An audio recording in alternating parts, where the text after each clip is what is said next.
Hello hi नमस्ते आदाब सत श्री अकाल। की हालचाल, कैसे हैं आप लोग। मैं कुलदीप भंडारी स्वागत करता हूं आपका वेदांतुस क्लास 9 चैनल पे। एंड आज की इस वीडियो में मैं आप लोगों को स्टैटिस्टिक्स का वन शॉट सेशन लेकर आया हूं, यानी कि पूरा का पूरा स्टैटिस्टिक्स हम एक ही सेशन में खत्म कर देंगे। जितना भी बेसिक चीजें हैं, जितने भी टाइप्स के क्वेश्चंस हैं, वो सारा का सारा कुछ हम स्टैटिस्टिक्स में खत्म कर देंगे।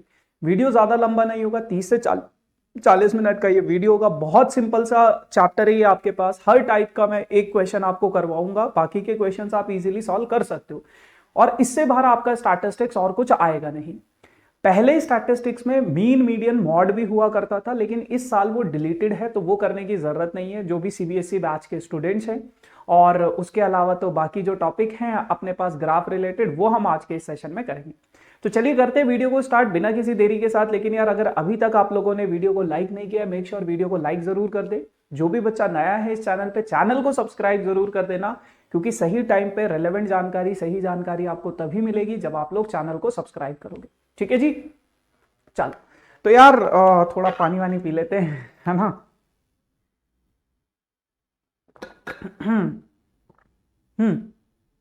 चल, तो स्टैटिस्टिक्स में ना सबसे पहले हमारे पास क्या क्या चीजें हैं उस चीज को समझते देखो, सबसे पहले यार, ये मेरे इस पूरे के पूरे वीक का शेड्यूल है।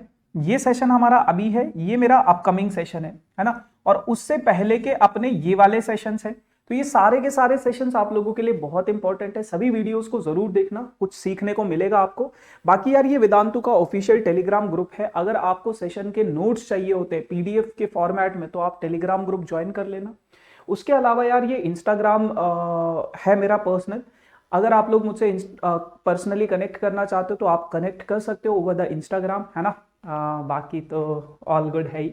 सबसे पहले शुरुआत करते हैं एक कोट के साथ। A positive mind looks for ways it can be done, a negative mind looks a ways it can not be done. दो तरह के माइंड्स होते हैं ना। अगर आप पॉजिटिव माइंड से देखोगे तो आपको हमेशा हर चीज पॉसिबल लगेगी कि वो हो सकती है। लेकिन अगर आपका माइंड नेगेटिव है, नेगेटिव माइंड से अगर आप चीजों को देखते हो, तो आपको ऐसा लगेगा कि वो चीज पॉसिबल नहीं है ना।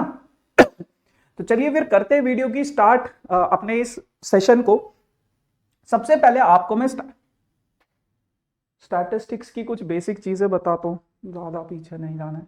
देखो, स्टैटिस्टिक्स में जो है ना आपके पास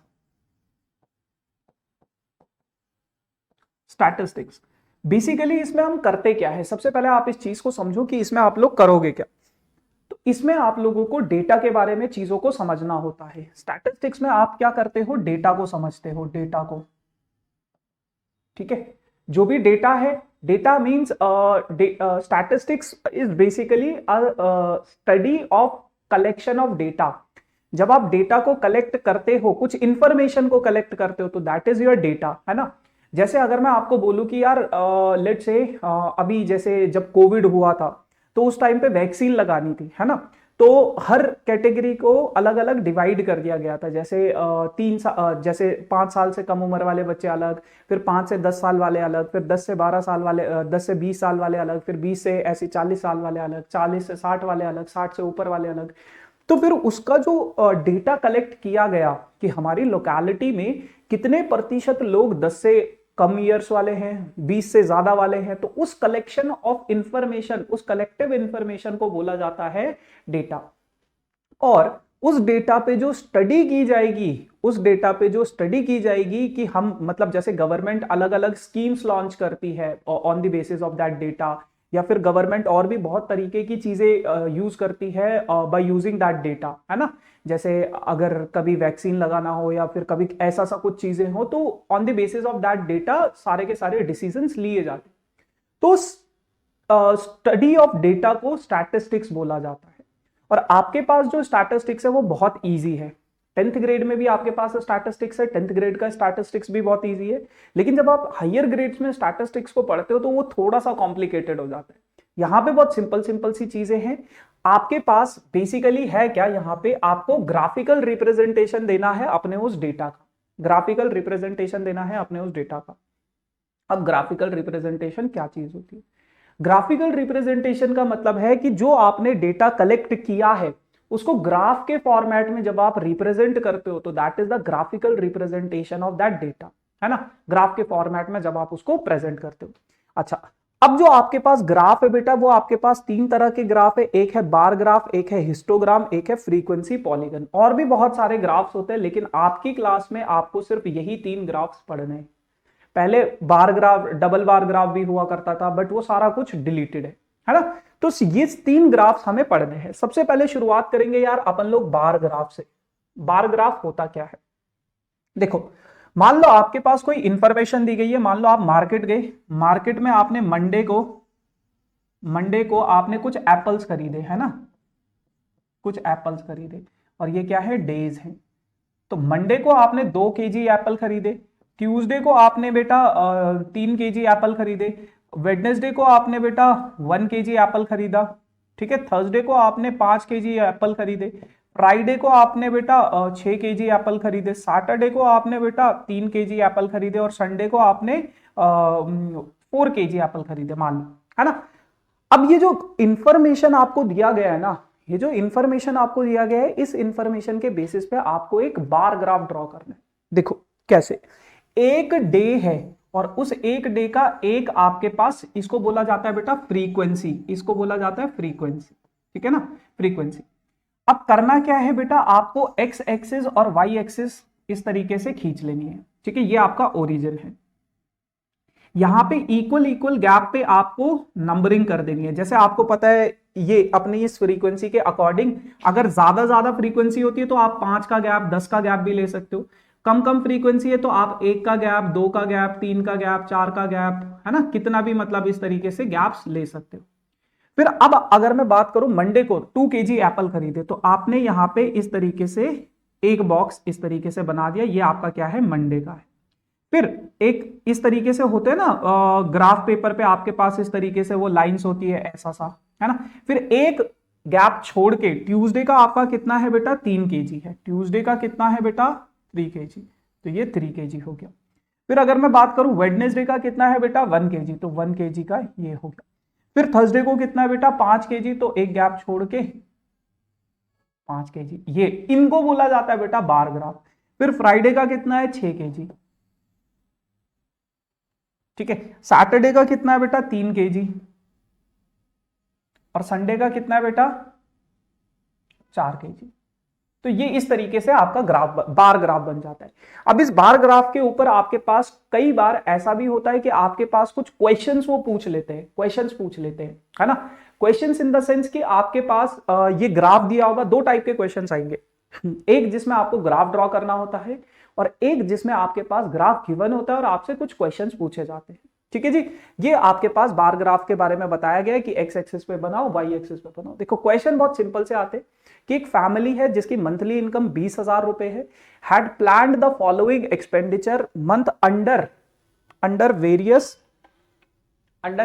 heads, draw the bar graph of the above data. इस डेटा का आपको बार ग्राफ बनाना है। कह रहे हैं कि एक फैमिली है जो ग्रोसरी में 4,000 खर्च करती है, रेंट पे 5,000, बच्चों की पढ़ाई पे 5,000, मेडिसिन पे 2,000, एंटरटेनमेंट पे 2,000, फ्यूल पे 1,000 और मिसलेनियस पे 1,000 का खर्चा करती है। तो आपको करना क्या है बेटा,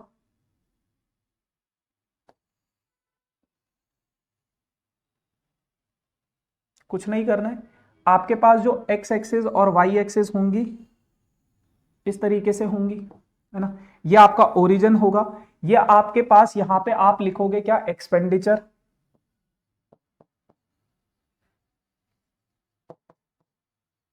एक्सपेंडिचर, ब्रैकेट में लिख लेना इन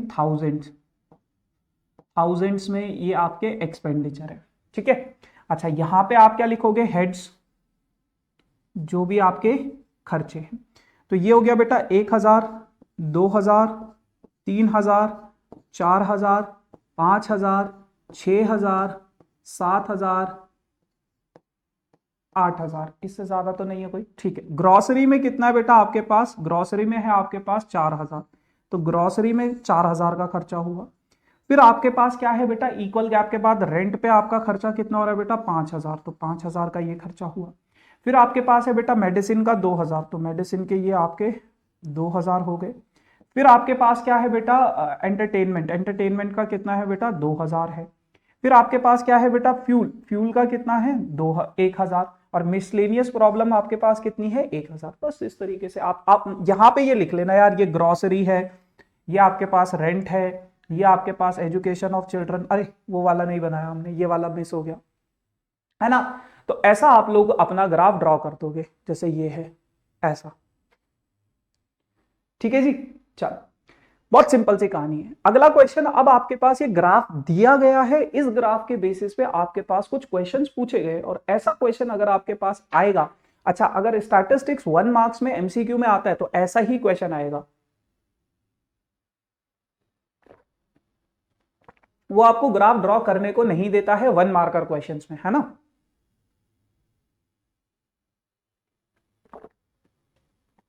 वो आपको एक क्वेश्चन देगा बेटा, और उसके बेसिस पे ग्राफ देगा, और फिर आपसे कुछ चीजें पूछेगा। जैसे आपके पास ये कुछ आपके पास in a particular section class 9 40 students were asked about the month of their birth, उनके बर्थ का मंथ पूछा गया कि जनवरी में कितने बच्चों का बर्थ आता है, बर्थडे आता है 3 बच्चों का, ऐसे ही फेब में 4 बच्चों का, इस तरीके से वो है सबसे ज्यादा अगस्त वाले। तो अब इस बेसिस पे आपको कुछ क्वेश्चन पूछे गए, how many students were born in the month of November, November के मंथ में कितने बच्चों का बर्थडे आता है, तो ये नवंबर है, तो इसके बेसिस पे आप देख लो 4 बच्चों का बर्थडे नवंबर के मंथ पे आता है, 4 है ना, यहां पे क्या है 4 है, ठीक है। In which month were the maximum number of students born, सबसे ज्यादा बच्चे कौन से मंथ में, 6 बच्चे, कौन से मंथ में, अगस्त के मंथ में सबसे ज्यादा बच्चे बोर्न हुए हैं, पैदा हुए। बस ये बहुत सिंपल सिंपल से क्वेश्चंस आप लोगों के पास पूछे जाते हैं, ठीक है जी। अच्छा, फिर उसके बाद अगर मैं बात करूं, ये बार ग्राफ बस यही है और कुछ नहीं है बार ग्राफ में, ये आप इजीली कर लोगे। फिर दूसरा होता है बेटा आपके पास हिस्टोग्राम। हिस्टोग्राम बार ग्राफ के जैसा ही होता है। हिस्टोग्राम के बारे में अगर मैं आपको बताऊं तो हिस्टोग्राम कैसा होता है, देखो जो आपका डेटा होता है ना बेटा, जो आपका डेटा होता है वो 2 तरह का डेटा होता है, जो आपका डेटा होता है वो 2 तरह का डेटा होता है। एक होता है बेटा अनग्रुप्ड डेटा, अनग्रुप्ड डेटा जिसमें आपका बार ग्राफ बनता है, जिसमें आपका बार ग्राफ बनता है जैसे आपने अभी देखा। और एक होता है बेटा आपका ग्रुप्ड डेटा, एक होता है बेटा आपका ग्रुप्ड डेटा जिसमें आपका हिस्टोग्राम, हिस्टोग्राम और फ्रीक्वेंसी पॉलीगन, फ्रीक्वेंसी पॉलीगन दोनों के दोनों ग्राफ आपके इसी में बनते हैं, फ्रीक्वेंसी पॉलीगन में, ठीक है। अब हिस्टोग्राम होता कैसा है समझते हैं उसको। देखो अनग्रुप्ड डेटा का मतलब क्या है, अनग्रुप्ड डेटा का मतलब है जब आपके पास इस तरीके का इंटरवल्स होता है, जैसे 10 से 20, जस्ट अ सेकंड, है ना, जैसे 10 से 20, ठीक है, 20 से 30, 30 से 40, 40 से 50, इस तरीके का आपके पास डेटा होता है। और इसकी फ्रीक्वेंसी आपको दी जाएगी, जैसे मान लो 5 दी जाएगी, इसकी फ्रीक्वेंसी 4 दी जाएगी, इसकी 3 दी जाएगी, इसकी मान लो 6 दी गई है। तो इसको बोला जाता है बेटा क्लास इंटरवल, इसको बोला जाता है फ्रीक्वेंसी, ठीक है ना। तो इसमें आपको हिस्टोग्राम बनाना होता है। अब देखो हिस्टोग्राम भी जो है ना आपके पास अलग अलग तरह के होते हैं। 3 टाइप के यहाँ पे आपके पास क्वेश्चंस आते हैं, 3 टाइप के क्वेश्चंस आते हैं। पहला, जब आपका क्लास इंटरवल सिंपल होगा, जैसे 0 से 10, 10 से 20, 20 से 30, इस टाइप का होगा। दूसरा क्वेश्चन आप लोगों के पास आता है बेटा इस टाइप का, जब आपका ये जो क्लास इंटरवल होगा वो सिंपल नहीं होगा, जैसे पहला गैप है 0 से 10, दूसरा बेटा 10 से 30, फिर तीसरा बेटा 30 से लेके मान लो 70, ऐसा। अब यहां पे अगर आप देखोगे तो गैप सेम है, 10 का गैप है, 10 का गैप है, 10 का गैप है। यहां पे अगर आप देखोगे तो 10 का गैप है, यहां पे 20 का गैप है, यहां पे आपके पास 40 का गैप है, गैप अलग अलग है। फिर अगर मैं बात करूं आपके पास तीसरा जो टाइप है वो है बेटा आपके पास जैसे 0 से 10 है मान लो, फिर अगला वाला स्टार्ट होगा बेटा 11 से 20, फिर अगला वाला स्टार्ट होगा 21 से 30, फिर अगला वाला स्टार्ट होगा बेटा 31 से 40। यहां पे गैप तो सेम होता है, गैप तो सेम है, लेकिन ये 10 पे खत्म हो रहा है, ये 11 पे शुरू हो रहा है, ये 20 पे खत्म हो रहा है, ये 21 पे। यहां पे जितने पे खत्म हो रहा था उतने पे ही स्टार्ट हो रहा था, जितने पे खत्म हो रहा था उतने पे ही स्टार्ट हो रहा था। तो ये 3 टाइप के आपके पास क्वेश्चंस आते हैं। इसका ग्राफ बनाना बहुत आसान है, इसका ग्राफ बनाना बहुत आसान है। मैं यहां पे समझा देता हूं आपको कैसे। मान लो आपके पास कोई इंटरवल है 0 से 10, उसकी फ्रीक्वेंसी आपको दी गई है 2, ठीक है। दूसरा है बेटा 10 से 20, उसकी फ्रीक्वेंसी आपको दी गई है 4। फिर तीसरा है बेटा 30 से 40, उसकी फ्रीक्वेंसी आपको दी गई है 8। और फिर है आपके पास 8 नहीं, एक काम करो इसको 5 कर दो। फिर 40 से 50, इसकी फ्रीक्वेंसी आपको दी गई है 3। ठीक है।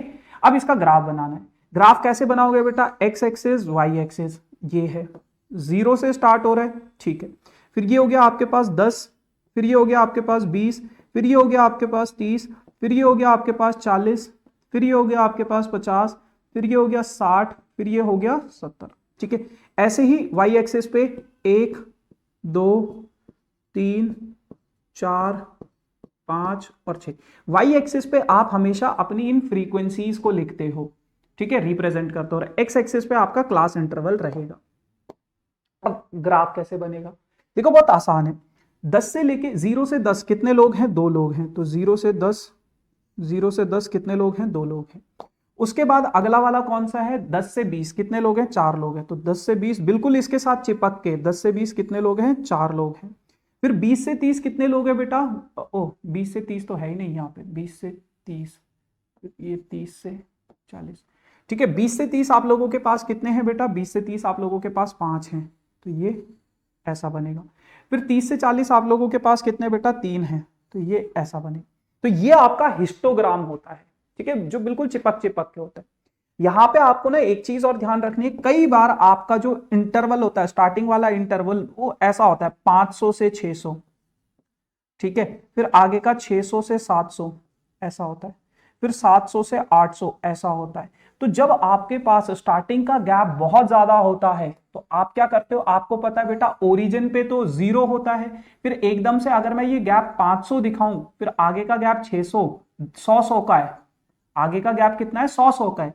लेकिन स्टार्टिंग वाला गैप अगर बहुत ज्यादा होता है, ये गैप तो कांस्टेंट है, लेकिन स्टार्टिंग का गैप अगर बहुत ज्यादा होता है तो उसे आप इस तरीके से एक जिगजैग लाइन से रिप्रेजेंट करते हो। इस तरीके से एक जिगजैग लाइन से रिप्रेजेंट उसे किया जाता है।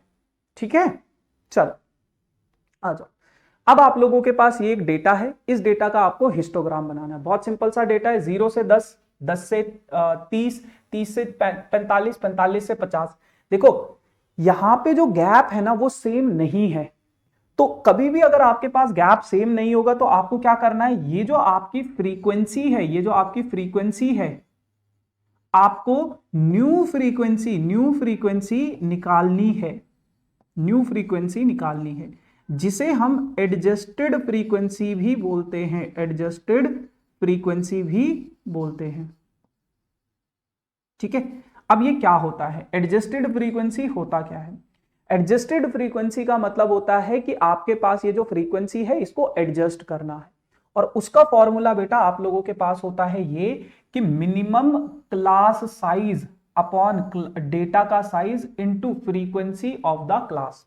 समझो, देखो ये आपके पास फ्रीक्वेंसी है, ये आपके पास क्लास मार्क्स है। ठीक है। आप सबसे पहले इनका गैप देखो, यहां पे गैप है 10 का, यहां पे गैप है बेटा 20 का, यहां पे गैप है बेटा 15 का, यहां पे गैप है बेटा 15 का और 5 का, सॉरी यहां पे गैप है 5 का और यहां पे गैप है बेटा 10 का। ठीक है। देखो सबसे पहले आपके पास ये जो फ्रीक्वेंसी है, ये जो फ्रीक्वेंसी है, आप इन फ्रीक्वेंसीज को देखो। ठीक है। और फिर आपके पास ये जो क्लास मार्क्स है, मिनिमम क्लास साइज, सबसे छोटा क्लास साइज कौन सा है बेटा, ये है 5। 5 क्या है आपका मिनिमम क्लास साइज। तो अगर मैं इसका एडजस्टेड फ्रीक्वेंसी निकालूं तो मिनिमम क्लास साइज, जो जितने भी क्लास साइज है उनमें सबसे छोटा कौन सा है, 5, वो ऊपर आएगा।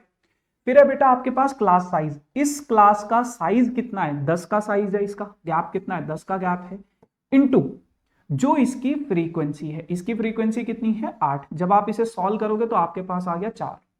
उसी तरीके से अगर मैं इसका निकालूंगा तो मिनिमम क्लास साइज कितना है बेटा 5, ये तो सब में सेम रहेगा। गैप कितना है 20 और गैप कितना है 20 और उसके बाद अगर मैं यहां का फ्रीक्वेंसी देखूं तो वो कितना है 32। ठीक है। तो इसकी फ्रीक्वेंसी अगर मैं निकालूं सॉल्व करने के बाद वो आ जाएगा आपके पास 8। ठीक है। इसी तरीके से जब आप एडजस्टेड फ्रीक्वेंसीज निकाल लेते हो तो अब आपको वाई एक्सिस पे ये वाली फ्रीक्वेंसी नहीं रिप्रेजेंट करनी होती है, वाई एक्सिस पे आपको ये वाली फ्रीक्वेंसीज को रिप्रेजेंट करना होता है। समझ गए? तो वाई एक्सिस पे अब आप लोग इस तरीके से अपनी जो न्यू फ्रीक्वेंसी है आपकी उनको ऐसे रिप्रेजेंट करोगे। देखो गैप ज्यादा था तो इस तरीके से बड़ा वाला रेक्टेंगल बनेगा, मोटा रेक्टेंगल बनेगा। ठीक है, चलो फिर तीसरा और आखिरी टाइप जो आता है आपके पास हिस्टोग्राम का, वो आता है जब आपके पास ऐसा वाला डेटा होता है। ऐसा वाला मतलब 126 पे खत्म हुआ, फिर 127 से स्टार्ट हुआ, 135 पे खत्म हुआ, 136 से स्टार्ट हुआ। अब आपको इसका हिस्टोग्राम भी बनाना है और उसके बेसिस पे कुछ क्वेश्चंस हैं वो भी सॉल्व करने हैं। तो कभी भी अगर आपके पास ऐसा होगा तो हमेशा ध्यान रखना इनके बीच का जो गैप होता है, सबके बीच में सेम गैप होगा, 1 1 का गैप है। देखो सब में 1 1 का गैप है। तो ये जो गैप है ना, ये जो गैप है आप इसको 2 से डिवाइड कर दो। कुछ भी गैप हो, कई बार 2 का गैप भी होता है, तो उसको भी 2 से डिवाइड करो, तो आपके पास आएगा बेटा 0.5। 0.5। अब लेफ्ट साइड में वो माइनस करना होता है और राइट साइड में वो ऐड करना होता है। यानी कि माइनस का मतलब क्या है, 118 से मैं अगर 0.5 माइनस करूंगा तो 117.5 आएगा, और राइट में अगर मैं ऐड करूंगा तो 126.5 आएगा। 127 से अगर मैं 0.5 माइनस करूंगा तो 126.5 आएगा, राइट में ऐड करूंगा तो 135.5 हो जाएगा। 136 से अगर मैं माइनस करूंगा तो 135.5 होगा, और राइट में 144 में ऐड करूंगा तो 144.5 हो जाएगा। उसी तरीके से 145 में सब्ट्रैक्ट करूंगा तो 144.5 हो जाएगा, और राइट में अगर ऐड करूंगा तो वो हो जाएगा आपके पास 153.5। वैसे ही 153 पर, तो इस तरीके से अब आप देख रहे हो, अब आप देख रहे हो ये कॉन्टिन्यूअस हो रहा है आपका 126.5, कॉन्टिन्यूअस हो रहा है, कॉन्टिन्यूअस हो रहा है, कॉन्टिन्यूअस हो रहा है ना? तो सबसे पहले आपको अपने इस नॉन कॉन्टिन्यूअस को कॉन्टिन्यूअस में कन्वर्ट करना होता है। समझ गए भैया? देखो कॉन्टिन्यूअस में आपने कन्वर्ट कर दिया, फ्रीक्वेंसी सेम रहेगी, फ्रीक्वेंसी में कोई फर्क नहीं पड़ेगा।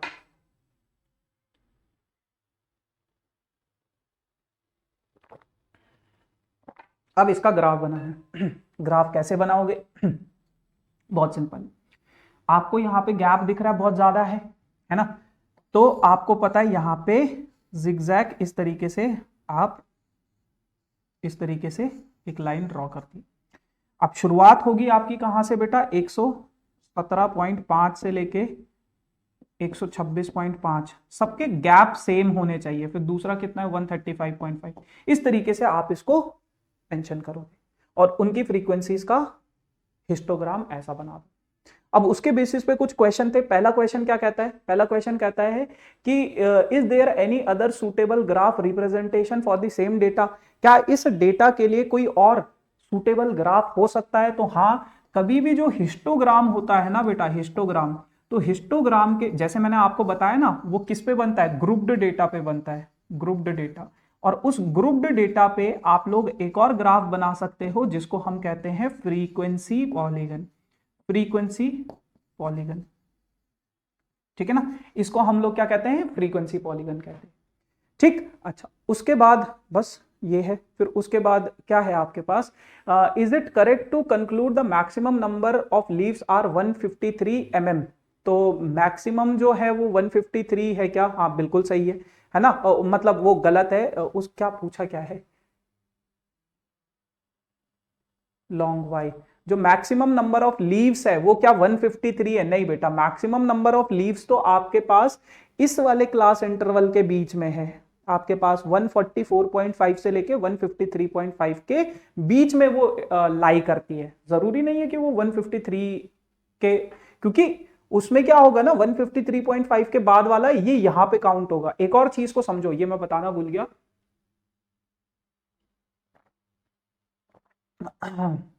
ये जो इंटरवल होता है ना बेटा आपके पास, जैसे 10 से 20, 20 से 30, 30 से 40, ये जो इंटरवल है ना आपके पास, इसमें आप ये वाली लोअर लिमिट को इंक्लूड करते हो। यानी कि 10 काउंट होगा इसमें, 11 काउंट होगा, 12 काउंट होगा, 13 काउंट होगा, और कहां तक काउंट होगा? 19 तक काउंट होगा। लेकिन 20 यहां पे काउंट नहीं होगा, 20 जो है वो नेक्स्ट वाले में काउंट होगा। ठीक है ना? तो ये चीजें हैं। बाकी यार लास्ट ग्राफ जो है आपके पास फ्रीक्वेंसी पॉलीगन का ग्राफ रहता है। अब इस ग्राफ को कैसे आप ड्रॉ करते हो? देखो आपके पास 0 से 10 ऐसा, 10 से 20 ऐसा, 20 से 30, फिर 30 से 40, फिर 40 से 50 मान लो, ऐसा आपके पास कुछ डेटा दे रखा है। इसकी फ्रीक्वेंसी दे रखी है 5, इसकी दे रखी है 6, इसकी दे रखी है 3, इसकी दे रखी है 2 और इसकी दे रखी है 4 मान लो। ठीक है, सबसे पहले बेटा इसमें आपको एक्स आई निकालना होता है। एक्स आई क्या होता है? एक्स आई होता है बेटा क्लास मार्क्स। एक्स आई होता है क्लास मार्क्स, है ना। तो क्लास मार्क्स में का फॉर्मूला होता है बेटा upper limit plus lower limit divided by 2।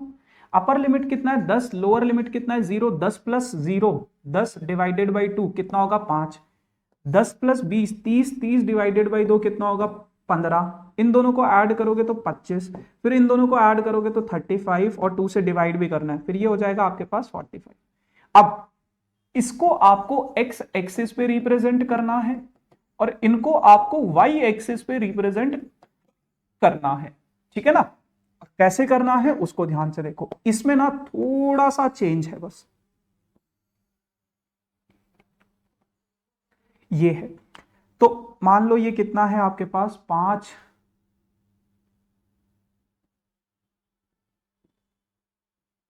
15, 25,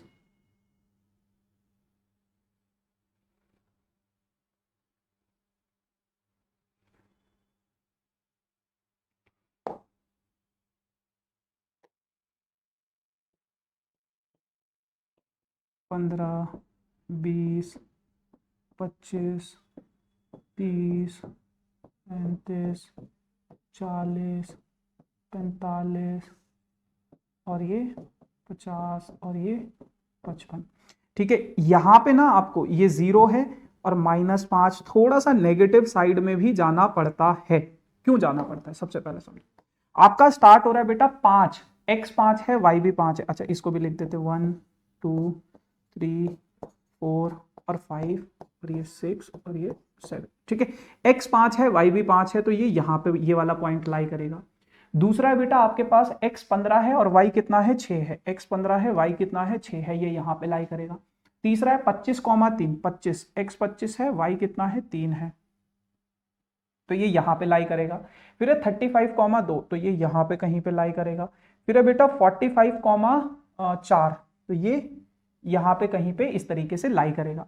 जब आप अपने इन सभी पॉइंट्स को ज्वाइन करोगे, जब आप अपने इन सभी पॉइंट्स को ज्वाइन करोगे, आपको इसको नीचे टच करवाना है, एक्स एक्सिस पे नीचे टच करवाना है। और वो कैसे टच करवाओगे बेटा, आपको पता है 10-10 का गैप है, आपको पता है 10-10 का गैप है ना, 10-10 का गैप है। तो 45 के 10 बाद क्या आएगा बेटा 55 आएगा।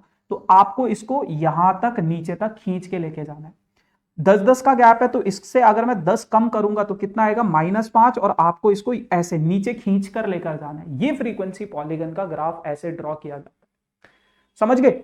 अच्छा अब आप लोगों के पास क्या है, ये एक डेटा है, इस डेटा का फ्रीक्वेंसी पॉलीगन बनाना है। सबसे पहले क्या करोगे, एक्स आई निकाल लोगे। एक्स आई कैसे, दोनों को ऐड करो, 2 से डिवाइड करो 15, यहां पे करोगे तो 25, यहां पे करोगे तो बेटा कितना हो जाएगा 35, यहां पे करोगे तो कितना हो जाएगा 45 और यहां पे करोगे तो 55 और यहां पे करोगे तो 65 हो जाएगा। तो इस तरीके से आपने अपना फ्रीक्वेंसी पॉलीगन का ग्राफ ड्रॉ कर दिया, है ना। अच्छा थोड़ा सा गला खराब है इसलिए आज आपको थोड़ा आवाज भी ऐसी लग रही होगी, है ना। ग्राफ आप कैसे ड्रॉ करोगे बेटा, ग्राफ आपके पास ऐसा है ना, जैसा मैंने आपको बताया था। यहीं पे मैं इसका करके दिखा देता हूं कि आपको ये आपका एक्स वाई एक्सिस हो गया, ये आपका एक्स एक्सिस हो गया। ठीक है, ये यहाँ पे कहानी 0 से स्टार्ट हुई, फिर ये मान लो 15 है, फिर ये मान लो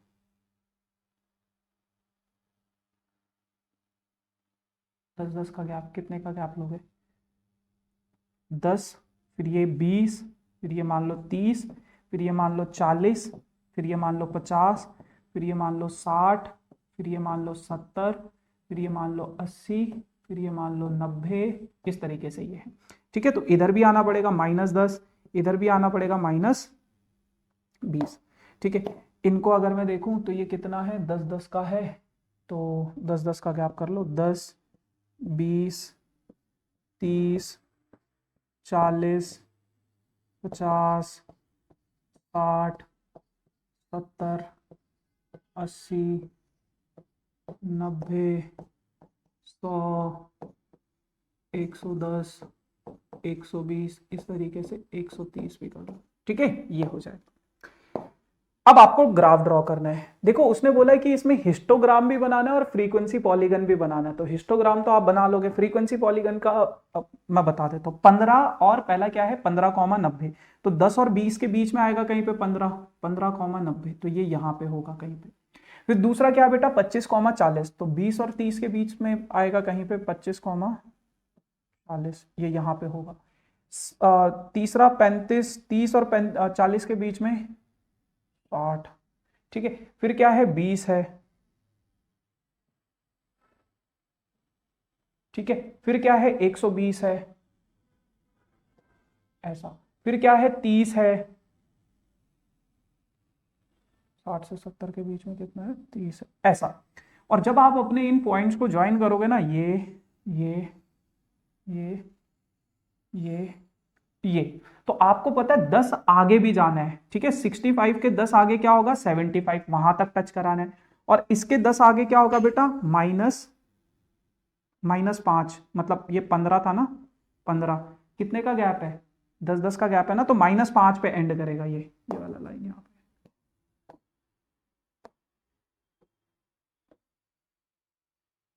-5 पे ये एंड करेगा, ठीक है ना। तो इस तरीके से आप अपना ये ग्राफ ड्रॉ करोगे। इन्होंने 0 पे क्यों खत्म किया भाई? अच्छा आप 10 नहीं नहीं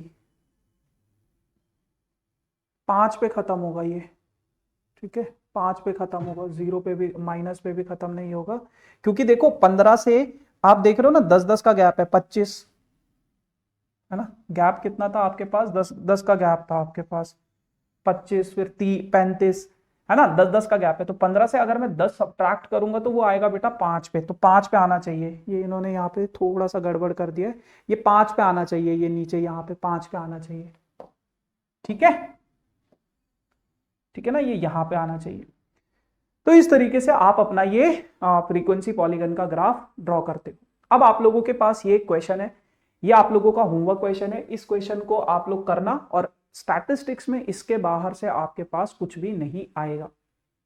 अब अब आप लोगों के लिए एक बहुत ज्यादा इंफॉर्मेटिव चीज है बेटा मेरे पास, और वो क्या है, देखो बहुत सारे बच्चों का एम होता है कि आईआईटी के लिए प्रिपेयर करना, जेई के लिए प्रिपेयर करना, या फिर मतलब अपने बोर्ड्स में अच्छे तरीके से उनको प्रिपेयर करना। और ऐसे में ना कई बार हमारी फीस बहुत ज्यादा होती है। जैसे आपको पता है कि आईआईटी जेई के लिए, नीट के लिए जब कोई बच्चा प्रिपेयर करता है तो 2 से 3 लाख रुपए पर साल के उन्हें कोचिंग्स में देना पड़ता है। लेकिन वेदांतु आपकी हेल्प करेगा बेटा, बिल्कुल अप टू 100% स्कॉलरशिप आप अवेल कर सकते हो। 100% स्कॉलरशिप का मतलब क्या है कि आप फ्री में अपना 2 साल आईआईटी जेई का कोचिंग, नीट का कोचिंग, या फिर अगर आप 10th ग्रेड के लिए प्रिपेयर कर रहे हो, फाउंडेशन एनटीएससी के लिए प्रिपेयर कर रहे हो, किसी भी चीज के लिए अगर आप प्रिपेयर कर रहे हो, तो आप फ्री ऑफ कॉस्ट पढ़ सकते हो। 10th के बोर्ड्स के लिए अगर आप प्रिपेयर कर रहे हो तो बिल्कुल फ्री ऑफ कॉस्ट आप पढ़ सकते हो वेदांतु के ऑफलाइन सेंटर्स में। कैसे पढ़ सकते हो अभी बता देता हूं। तो बस आपको कुछ नहीं करना है, एक टेस्ट देना है, बस एक टेस्ट देना है, विच इज एमवीसैट टेस्ट। एमवीसैट यानी कि mega Vedantu scholarship admission test.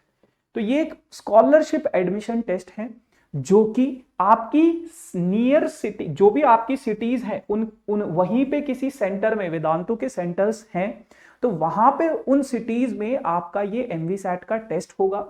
कब कब होगा? 2nd, 3rd, 9th and 10th of December को। इन 4 दिनों में ये टेस्ट कंडक्ट होगा। आप किसी भी दिन जा सकते हो। ऑफलाइन ये टेस्ट होगा। Grade 8th to 10th foundation और 11th to 13th like JEE NEET के जो बच्चे होते हैं, है ना, जो ड्रॉपर्स भी होते हैं, उनके लिए भी ये टेस्ट अवेलेबल है। अब देखो, क्या इस टेस्ट के लिए हमें कुछ पैसे देने पड़ेंगे? बिल्कुल नहीं देने पड़ेंगे, फ्री ऑफ कॉस्ट ये टेस्ट होगा, है ना। आप बस जाओ, अपना टेस्ट दो, और अगर आपको स्कॉलरशिप मिलती है, क्या क्या फायदे हैं इस टेस्ट के वो भी मैं बताता हूं। देखो, अगर आपके नोन में कोई, अगर आपका बड़ा भाई या फिर कोई छोटा भाई बहन कोई भी है, दीदी है, भैया है, जो मतलब करना चाहते हैं लाइफ में कुछ, मैं तो ये बोलूंगा कि ये आप अपने सभी दोस्तों के साथ शेयर करो, है ना। लिंक मैं बताऊंगा, कैसे अवेल करना है वो सारी चीजें मैं बताऊंगा आपको। आप अपने सारे के सारे दोस्तों के साथ इस चीज के बारे में शेयर करो, उनके साथ जाना, टेस्ट वेस्ट देना। और क्योंकि देखो यार, बेसिकली वेदांतु का पर्पस ये है कि इंडिया का जो फ्यूचर हो एजुकेशन में वो बहुत ब्राइट हो।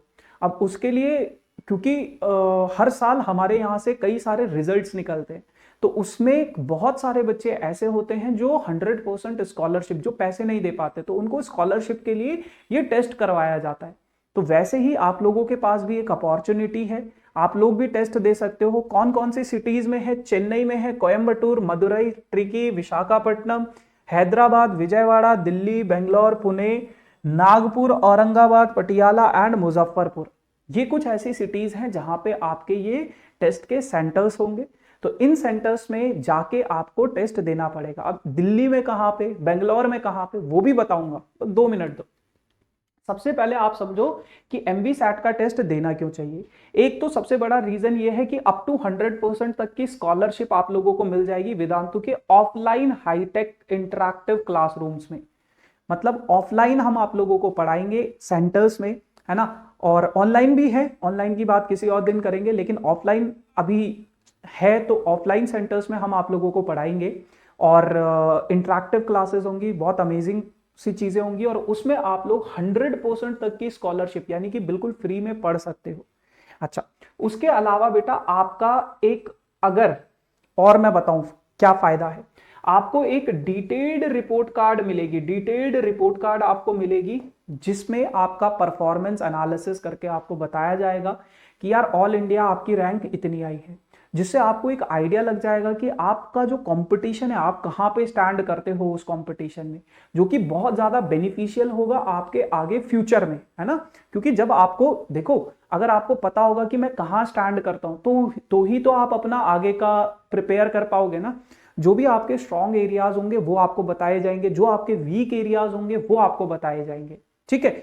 उसके अलावा बेटा स्पेस रिसर्च सेंटर में, स्पेस रिसर्च सेंटर में आप लोगों को जो टॉप रैंकर्स होंगे उनको 5 दिन के लिए लेकर जाएगा, समझ रहे हो। इंडिया के साइंटिस्ट्स के बीच में आप रहोगे और सारा खर्चा हमारा होगा, आपको कुछ नहीं करना पड़ेगा। आप लोगों को 5 दिनों के लिए लेकर जाया जाएगा, जब भी आप अवेलेबल होगे, है ना। तो उस हिसाब से आप लोगों को जो टॉप रैंकर्स होंगे उनको 5 दिन के लिए स्पेस रिसर्च सेंटर लेकर जाया जाएगा। वहां पे आप सीख सकते हो, बहुत सारी चीजें सीख सकते हो, ये लाइफ के आपके बेस्ट 5 डेज हो सकते हैं। उसके अलावा बेटा ड्रोन्स, स्मार्ट वॉच, टेलीस्कोप्स और भी बहुत सारे अमेजिंग रिवॉर्ड्स आपको मिल सकते हैं। मैं बस ये चाहता हूं कि आप लोग ये टेस्ट जरूर दो। टेस्ट देना कैसे है बेटा, उसका रजिस्ट्रेशन बिल्कुल फ्री है, बिल्कुल फ्री, आपको कोई भी 1 रुपए खर्च करने की जरूरत नहीं है, आपको बस जाना है, टेस्ट देना है, ठीक है ना। फ्री रजिस्ट्रेशन है। सबसे पहले मैं क्लास 8th और 9th का सिलेबस बता देता हूं बेटा। 20 क्वेश्चन होंगे मैथ्स के, 25 क्वेश्चन होंगे साइंस के और 5 क्वेश्चन होंगे मेंटल एबिलिटी के। MCQ बेस्ड ये टेस्ट होगा आपके पास। 4 मार्क्स एक क्वेश्चन के मिलेंगे, कोई भी नेगेटिव मार्किंग नहीं है ना, कोई भी नेगेटिव मार्किंग नहीं है, no negative marking, no negative marking. और 1 घंटे का ये टेस्ट होगा, सिर्फ और सिर्फ 1 घंटे का, ठीक है ना। वैसे ही ये क्लास 10th का भी सेम पैटर्न है, 11th 12th का ये पैटर्न रहेगा और नीट वालों के लिए ये पैटर्न रहेगा। कब कब होंगे? 2 दिसंबर, 3 दिसंबर, 9 दिसंबर एंड 10 दिसंबर। सैटरडे संडे, सैटरडे संडे, आसानी से आप जा सकते हो, सैटरडे को जा सकते हो, संडे को जा सकते हो, जब भी आपको लगे। अब करना कैसे है फिर? तो ये जो वीडियो आप देख रहे हो ना, इसके डिस्क्रिप्शन में आपको एक लिंक मिलेगा, आपको एक लिंक मिलेगा, फ्री समथिंग कुछ ऐसा लिखा होगा, फ्री स्कॉलरशिप, है ना। तो उस लिंक पे जैसे ही आप क्लिक करोगे ना बेटा, उस लिंक पे जैसे ही आप क्लिक करोगे, फिर आपको MVSAT का एक वेब पेज खुल के आएगा, MVSAT का एक वेब पेज खुल के आएगा। वहां पे आपका नाम पूछा जाएगा, आपका ग्रेड पूछा जाएगा, कुछ इंफॉर्मेशन होंगी, वो इंफॉर्मेशन आप फिल करो, है ना, कि कौन से ग्रेड के लिए आप टारगेट कर रहे हो, किस चीज के लिए प्रिपेयर करना चाहते हो, तो वो आपसे पूछा जाएगा, उसको फिलअप करो। फिलअप करने के बाद आप लोगों को क्या है, बस रजिस्टर कर देना है। और फिर आप लोगों को पता चलेगा, मतलब अगर आप जब आप अपनी सिटीज सेलेक्ट करोगे ना, सिटी, तो आपको पता चलेगा कि यार दिल्ली में कौन सी जगह पे है, कौन से सेंटर पे कहाँ पे जाना है आपको टेस्ट देने, है ना, बेंगलोर में कहाँ पे जाना है आपको टेस्ट देने, तो वो वहीं पे आपको पता चल जाएगा कि कहाँ पे आपका ये टेस्ट कंडक्ट करवाया जाएगा। समझ गए? चलो, तो ये चीजें थी। बाकी यार उसके अलावा अगर मैं आपको बताऊं कि क्यों ये टेस्ट हम लोग कंडक्ट करवा रहे हैं, देखो हर साल वेदांतु का बहुत औसम रिजल्ट आता है। जेई 2023 का ये रिजल्ट है जिसमें प्रखर जैन का ऑल इंडिया रैंक 21 आया है, आकाश गुप्ता का ऑल इंडिया रैंक 28 आया है, उसी तरीके से अदिति का ऑल इंडिया रैंक 104 आया है। इसके साथ तो तुम लोगों ने मेरा इंटरव्यू भी देखा होगा, है ना, मैंने लिया भी था इसका इंटरव्यू। तो ये सारे के सारे इस साल के रिजल्ट्स हैं, बहुत अमेजिंग रिजल्ट्स हैं। उसी तरीके से नीट के ये रिजल्ट्स हैं, लगभग 1500 से ज्यादा बच्चे नीट क्वालिफाई किया है इन बच्चों ने, है ना। और ऑल इंडिया रैंक देख सकते हो 281, इनका स्कोर 700 था, ऑल इंडिया रैंक देख सकते हो। तो ये बहुत सारे ऑल इंडिया रैंक्स भी प्रोड्यूस हो रहे हैं। और उसके अलावा आप अगर देखोगे ओलंपियाड्स में वेदांतु ने बहुत अमेजिंग रिजल्ट्स लाए। ओलंपियाड का जो एग्जाम होता है वो आईआईटी जेई के एग्जाम से भी 2-3 टाइम्स टफर होता है, तो वहां पे भी वेदांतु ने फोड़ा है। और ध्रुव पहली बार इंडिया के लिए गोल्ड मेडल लेकर आया है, इंडिया को रिप्रेजेंट किया है इंटरनेशनल फिजिक्स ओलंपियाड में, और वहां पे इंडिया के लिए गोल्ड मेडल लेकर आया है ना। उसके अलावा बेटा ये केमिस्ट्री के हमारे सुपर हीरोज हैं जिन्होंने ओलंपियाड्स में, अदिति को आपने आईआईटी जेई में भी देखा होगा। तो अगर आप ओलंपियाड के लिए प्रिपेयर कर रहे हो तो आईआईटी जेई के लिए भी ऑटोमेटिकली आप प्रिपेयर्ड हो जाओगे, है ना। तो ये कुछ हमारे सुपर स्टार्स हैं बेटा। फिर दोबारा से बता देता हूँ, डिस्क्रिप्शन में लिंक है, उस लिंक पे क्लिक करो, फॉर्म फिल करो और टेस्ट देने जाओ, ठीक है ना। क्या पता आपका 100% स्कॉलरशिप लग जाए, है ना, 70%, 80%। तो जो आपका जो 2-3 लाख रुपए का जो फीस होता है वो 20,000 में अगर आप 2 साल में पढ़ रहे हो जेई के लिए, नीट के लिए, तो कोई उसमें बुराई नहीं है ना। चलो, उसके अलावा यार ये हम लोगों का ये मेरा इस हफ्ते का शेड्यूल था। सारे वीडियोस आप लोगों के लिए बनाए गए हैं, मेक श्योर सभी वीडियोस को जरूर देखना। बाकी do like, share and subscribe this channel for these type of amazing video. अब हम मिलेंगे किसी नए दिन नई कहानी के साथ, तब तक के लिए tata bye bye, thank you so much.